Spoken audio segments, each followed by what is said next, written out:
श्रीमन नारायण नारायण नारायण, ओ लक्ष्मी नारायण नारायण नारायण, श्रीमन नारायण नारायण नारायण। नमस्कार दोस्तों, मैं हूं ममता तिवारी और आप सभी का स्वागत करती हूं मेरे चैनल ममताज वे में। कैसे हैं आप सब, तो ये बताने के लिए कमेंट बॉक्स में श्री हरि विष्णु जरूर लिखिए। तो चलिए दोस्तों, आज हम इस वीडियो में जानेंगे कि कार्तिक पूर्णिमा कब है, पूर्णिमा का व्रत हमें कब रखनी है, तुलसी माता का विवाह हम 27 को करें या 26 को करें, जिन लोगों ने अभी तक नहीं किया है, विदाई कैसे करें, अगर हम 27 को विवाह करेंगे तो विदाई कब करें, दिन में करें, रात में करें, दीपक दिन में जलाएं या रात में प्रज्वलित करें। कई ऐसे महत्वपूर्ण बातें जो आप लोगों का सवाल है, प्रश्न है, वो भी जानेंगे। साथ में जानेंगे कि आप लोग पूछे हैं कि दीदी 365 बाती अगर हम जलाना चाहते हैं तो रात में प्रज्वलित करें या दिन में जलाएं, ये ज़रूर बता दीजिएगा। तो चलिए, बहुत सारे महत्वपूर्ण बातें आज हम इस वीडियो में जानेंगे। पूर्णिमा के दिन हमें कौन कौन से कार्य नहीं करने हैं और कौन से कार्य करने हैं, सब कुछ मैं आपके साथ शेयर करूँगी। ध्यान से वीडियो को सुन लीजिएगा। देखिए दोस्तों, वीडियो थोड़ा सा बड़ा हो जाएगा, लेकिन आप लोगों के ही प्रश्न है और बहुत सारी महत्वपूर्ण बातें हैं, तो एक बार सुन लेंगे ना तो बहुत सारा आप लोगों को क्वेश्चन करने की ज़रूरत नहीं पड़ेगी। तो चलिए शुरू करते हैं और धीरे धीरे से सारे क्वेश्चन आप लोग सुन लीजिए और समझ लीजिए सारी बातों को। तो सबसे पहला आप लोग का सवाल है कि दीदी कार्तिक पूर्णिमा का व्रत कब रखें। ठीक है, तो आपको बता दूं कि देखिए 26 नवंबर को दिन रविवार को व्रत की पूर्णिमा है। आप कहीं भी देख लीजिए, व्रत की पूर्णिमा है। ऐसे कई ऐसे वीडियोज मैं डाल चुकी हूँ, समझा चुकी हूँ। और उसी दिन देव दिवाली है, तो शाम के समय पूर्णिमा तिथि दोपहर से लग रही है, मैं वो भी आपको टाइमिंग बता दे रही हूँ। तो अधिकतर लोग जो है हमारे तरफ जो है लोग व्रत रख रहे हैं 26 को। ठीक है, और स्नान दान की पूर्णिमा जो है 27 को है। तो क्यों रख रहे हैं कि शाम को ना चंद्रदेव को जो अर्घ देते हैं तो उसी समय उनको तिथि जो है प्राप्त हो रही है, और 27 तारीख को दोपहर में पूर्णिमा तिथि समाप्त हो जा रही है। तो बातों को देखिए, थोड़ा सा समझिएगा। तो अपना अपना मानना है। कई लोग हैं जैसे देखिए उदया तिथि में पूर्णिमा तिथि प्रारंभ हो जा रही है तो पूरे दिन मान्य रहती है, सबका मानना, मतलब एक तरह से लोग ऐसे भी मानते हैं। और कई ऐसे लोग हैं कि नहीं, हम शाम के समय पूर्णिमा के दिन अर्घ देंगे। तो आप दोनों दिन सर्वश्रेष्ठ है। आप लोग का सवाल है कि किस दिन व्रत रखें, तो देखिए आप 26 को भी रख सकते हैं। किसी कारणवश मान लीजिए 27 को आप नहीं रख पा रहे हैं तो आप 26 को भी व्रत रखेंगे, उतना ही लाभ मिलेगा। और 27 को भी व्रत रखना चाहते हैं तो उतना ही लाभ मिलेगा। तो दोनों दिन में आप लोग चयन कर लीजिए, दोनों दिन सर्वश्रेष्ठ है। देव दिवाली अधिकतर लोग जो है, जिस दिन आपको मालूम है ना, सभी देवी देवतागण धरती पर आते हैं और उनका स्वागत हम करते हैं जैसे दिया जलाकर। ऐसा माना जाता है कि देव दिवाली के दिन लक्ष्मी माता को अपने घर बुलाने के लिए हमें अपने दरवाजे पर, मुख्य द्वार पर स्वास्तिक बना लेनी चाहिए। दोनों तरफ जो है हम एक एक दीपक प्रज्वलित करते हैं अपने मंदिर में, तुलसी माता के पास। तो 26 तारीख को देव दिवाली है। मनाने वाले 27 को भी मनाएंगे, तो आप लोग देख लीजिएगा। आप व्रत जो है 26 को भी रख सकते हैं, 27 को भी रख सकते हैं, कोई दिक्कत नहीं है। अगला आप लोग का सवाल है कि दीदी हम तुलसी माता का विवाह अभी तक नहीं किए हैं तो हम कब करें।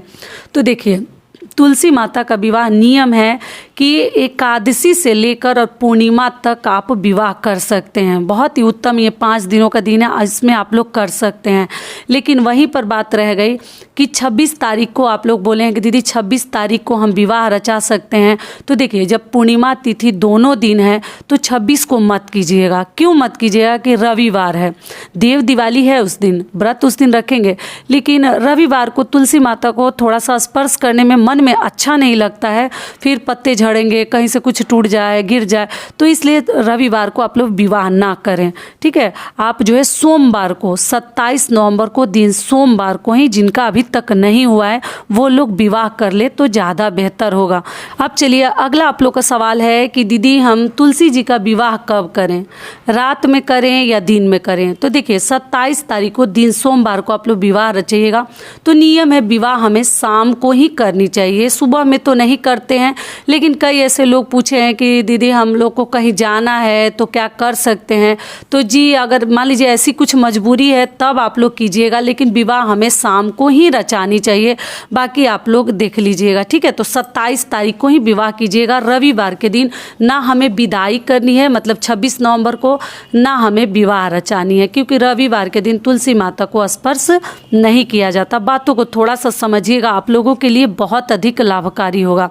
अगला आप लोग का सवाल है कि दीदी 27 तारीख को अगर विवाह करेंगे तो विदाई वाला रस्म कब करें। तो देखिए विदाई तो हमें करनी है, जितना हम श्रद्धा से और नियम धर्म से विवाह रचाए हैं, एकादशी के दिन, द्वादशी के दिन या जब भी, तो विदाई आपको करनी है। आप तुलसी जी का दान करें ना करें, देखिए मैं समझा चुकी हूँ, फिर भी कई ऐसी मेरी बहनें पूछ रही हैं कि दीदी तुलसी जी को दान नहीं करेंगे तो काम चल जाएगा। तो देखिए काम चल जाएगा आपका, ऐसा नहीं है, कोई जोर जबरदस्ती नहीं है कि तुलसी जी को आपको विदा करनी है, मतलब दान देनी है। विदाई का मतलब दान देना। आप मानसिक रूप से भी विदाई कर सकते हैं और आप जो है दान देकर भी विदाई कर सकते हैं। और विदाई में हमें पूड़ी और हलवा तो ज़रूर बनानी है। तो 27 तारीख को पूर्णिमा है, तो ऐसे ही हमारे घर में खीर पूड़ी बनता है, आप लोग को मालूम है, विष्णु भगवान को भोग लगाते हैं। और जो है हम उसी समय थोड़ा सा हलवा आप लोग बना सकते हैं या लड्डू ले लीजिए। मान लीजिए हलवा नहीं भी बना पाती हैं तो आप लड्डू और पूड़ी से भी माता का खोइछा भर दीजिएगा। आप विदा करें ना करें, मानसिक रूप से जब विवाह करते हैं तो हर रस्म जब हम निभाए हैं, खोइछा दिए हैं माता को, तो हम विदाई वाले भी रस्म करेंगे, सिंदूर लगाएंगे, माता को मीठा कुछ प्रसाद खोइछा में भरेंगे, अपना मांग भरेंगे, उनसे लेकर सुहाग लेंगे। तो ये सब कार्य आपको करनी है। आप दान करें ना करें, टोटल आपकी इच्छा और मर्जी पर डिपेंड करता है। ये क्लियर हो गया। आप लोग पूछे कि दीदी हम लोग चावल से तो खोइछा भर चुके हैं, तो क्या फिर से खोइछा भरना जरूरी है। तो देखिए चावल से तो हम शादी के दिन ही हम खोइछा भर दिए थे। जो लोग शादी उस दिन करेंगे वो फिर से, मैं देखिए विधि पूर्वक दिखाई हूँ खोइछा हमें कैसे भरनी है। चावल या चिवड़ा या पोहा से आप लोग भर सकते हैं, तो वो आप लोग भर दीजिएगा। और साथ में पूरी और हलवा ज़रूर बना लीजिएगा, क्योंकि आपके पास अब समय नहीं है और पूर्णिमा के दिन ही तुलसी माता का दान किया जाता है। जो लोग भी विवाह करते हैं वो मानसिक रूप से हो या किसी को दान देना हो, पूर्णिमा के दिन ही करते हैं। तो आप लोग देख लीजिएगा और आप जो है पूरी हलवा बनाकर वो नियम भी कर दीजिएगा। विवाह के बाद जैसे विवाह कीजिएगा उसके आधे घंटे बाद वो भी रस्म आप लोग पूरा कर लीजिएगा। और उसके बाद आप जो है दान, मान लीजिए अगर उस दिन नहीं देना चाहते हैं, नियम है कि जिस दिन हम विवाह रचाते हैं वहाँ से केवल प्रसाद हमें उठानी चाहिए, बाकी विष्णु भगवान और शालिग्राम जी को वहाँ से नहीं उठानी चाहिए। फिर आप लोग बोले दीदी बाहर में छत पर इधर उधर हम विवाह किए हैं, मतलब ऐसी जगह पर जहाँ पर हम सब चीज़ रख नहीं सकते हैं, जानवर जहाँ आते हैं तो वहाँ से आप लोग उठा लीजिएगा। फिर जानवर आए, भगवान का अपमान हो, इधर उधर गिराए पड़ा, उससे अच्छा कि आप लोग उठा लाइएगा। कुछ घंटों के बाद वहाँ बैठकर कुछ मंगल गान कर लीजिएगा, उसके बाद आप लोग उठा लाइएगा। लेकिन प्रसाद आप लोग रात में ही उठा सकते हैं पूजा पाठ करने के बाद। ये हो गया। और जितने तुलसी जी के चीज़ सामान है साथ में ही दे दिया जाता है, अगर आप किसी को देना चाहते हैं जिनको दान करना है। और जो उसी दिन विवाह रचाए हैं वो मत दान करें, वो उस दिन छोड़ दीजिएगा। अगले दिन मंगलवार है तो मंगलवार को आप लोग मत कीजिएगा। आप बुधवार को भी जिसको देना है या मंदिर में रखना है तो आप लोग रख के आ सकते हैं। लेकिन उसी दिन कैसे दीजिएगा, तुरंत आप गठबंधन करके तुरंत कैसे किसी को दीजिएगा। तो आप लोग बातों को देखिए, समझिएगा। बहुत ही ये इम्पॉर्टेंट और महत्वपूर्ण बात आप लोगों ने क्वेश्चन पूछा था तो बता दी। और इससे पहले दोस्तों आप लोगों को अगर मेरा वीडियो पसंद आता है तो मेरे चैनल को सब्सक्राइब कर दीजिएगा और वीडियो को लाइक कर दीजिएगा। आपके एक लाइक से हमें बहुत अधिक हिम्मत और प्रेरणा मिलती है, तो ज़रूर कीजिएगा। चलिए अब आगे जान लेते हैं पूर्णिमा के नियम विधि। तो देखिए 27 तारीख को हमें पूर्णिमा का, आप चाहे तो व्रत भी रख सकते हैं और स्नान दान तो पूर्णिमा का है ही, ठीक है। पूर्णिमा तिथि प्रारंभ कब हो रही है वो भी सुन लीजिए। पूर्णिमा तिथि 26 नवंबर दिन रविवार को दोपहर 3:53 से प्रारंभ हो रही है, ठीक है। और पूर्णिमा तिथि समाप्त हो रही है 27 नवंबर दिन सोमवार को दोपहर 2:46 पर पूर्णिमा तिथि समाप्त हो जाएगी। तो ऐसे में आप दोनों दिन व्रत रख सकते हैं और स्नान दान आपको 27 को करनी है, दिन सोमवार को। तो अगर नदी, घाट, सरोवर जो भी आपके आसपास है, खुले में ही स्नान करें तो ज़्यादा बेहतर है। कार्तिक पूर्णिमा, आप लोग पूछे कि 365 बाती पूर्णिमा के दिन जलाते हैं, तो वो कहाँ जलाए? तो देखिए, गंगा घाट पर जलाने का नियम है। या तो आप वैकुंठ चतुर्दशी के दिन जलाएं, या आप जाकर कार्तिक पूर्णिमा के दिन, जिस दिन आपसे संभव होता है उस दिन जला सकते हैं। नदी के घाट पे ही जलाया जाता है। तो मान लीजिए जिनके पास नदी नहीं है, तालाब खुला नहीं है, वो कहाँ जाएंगे? तो आप तुलसी जी के पास भी प्रज्वलित करके रख सकते हैं। लेकिन पूर्णिमा के दिन और देव दिवाली के दिन 2-4 दीपक जला के हर घर में रख दीजिए, मुख्य द्वार पे रख दीजिए, स्वास्तिक बना लीजिए, फूलों से रंगोली बना सकते हैं, क्योंकि अपने में सर्वश्रेष्ठ दिन कार्तिक पूर्णिमा माना गया है। तो ये हो गया। उसके बाद से आप लोग नदी के घाट पे नहा धोकर सुबह में भी दीपक जलाकर रख के आ सकते हैं। फिर शाम को कौन जाएगा? और मान लीजिए चाहे तो शाम को भी जला सकते हैं, तुलसी जी के पास जलाकर रख दीजिएगा 365 बाती का ये, या 108 बाती। और जो लोग 365 आज के दिन जला देंगे, वैकुंठ चतुर्दशी के दिन, वो केवल 5 या 7 दीपक भी जलाकर आप लोग प्रज्वलित करके रख सकते हैं। और सोमवार का दिन है, हम शिव जी की पूजा करते हैं, साथ में विष्णु भगवान की पूजा करते हैं। तो अगर आप घाट से आते हैं, आसपास मंदिर है, तो पूजा करके ही आपको घर में आनी चाहिए, या घर में ही आप लोग कर लीजिएगा।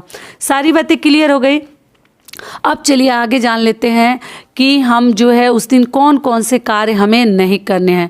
तो देखिए, पूर्णिमा के दिन आप गंगा घाट जाकर स्नान कर सकते हैं तो कर लीजिए। अगर नहीं कर सकते तो घर में पानी में, मतलब अपने बाल्टी के पानी में गंगा जल मिश्रित जल से भी आप लोग स्नान कर सकते हैं। और उसके बाद से कुछ भी दान कर सकते हैं। दान में आप जो यथाशक्ति जितना भगवान ने दिया है, जिस लायक बनाया है, कुछ न कुछ कार्तिक पूर्णिमा है, जरूर दान कीजिए। या किसी ब्राह्मण को भोजन भी करा सकते हैं, वस्त्र का दान दे सकते हैं, ज़रूरतमंद को दान दे सकते हैं। ये सब कार्य आप कर सकते हैं। दान में ये सब कार्य करने हैं, जो नेक कार्य है ये सब हमें करने हैं।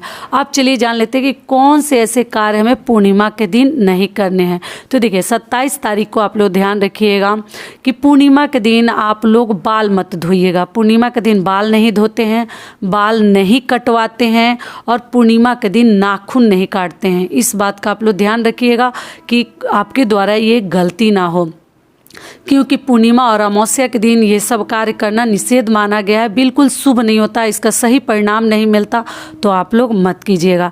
सारी बातें क्लियर हो गई।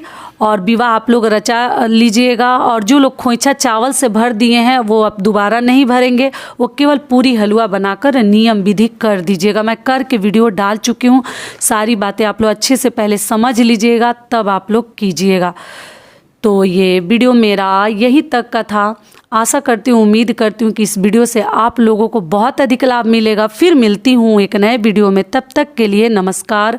स्वस्थ रहिए, सुरक्षित रहिए, और जहाँ कहीं भी रहिए खूब खुश रहिए।